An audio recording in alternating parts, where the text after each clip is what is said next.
बस धक्का युवकों मृत्यु। बालेश्वर जिला खैरा थाना अधीन गंडीपेड़ उपता रास्तार बुढ़ाकड़िया छक निकट में बेहरा नामक एक घरोई बस धक्का बाइक आरोही मृत्यु घटी। मृत्यु पर घटनास्थल उपस्थित अंचलवासी मैंने दमकल साहाय्य खैरा गोष्ठी स्वास्थ्य केन्द्र को पठाई। सूचना मुताबक खैरा ब्लक अधीन जिंकिरिया ग्रामर हरेकृष्ण सेठी सान पुओ भगवान सेठी बयस 25 वर्ष एक बाइक जोगे उपता अंचल घर को फेरुଥିଲେ। फेरवा समय बुढ़ाकड़िया छक निकट में घटगार उपता को जाउथिबा बेहरा नामक बस सह मुहांमुही धक्का होइथिला।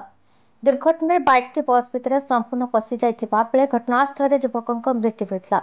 खबर पाई खैरा पुलिस घटनास्थल पहुंची बस और बाइक को जबत कर तदंत आरंभ करथिबा बेले बस ड्राइवर घटनास्थल फेरार हो जाइछे।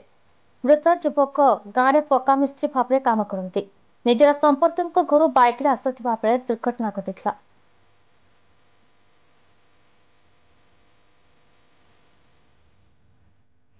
खैरारू छाकांत महांती रिपोर्ट बीई न्यूज परिसर।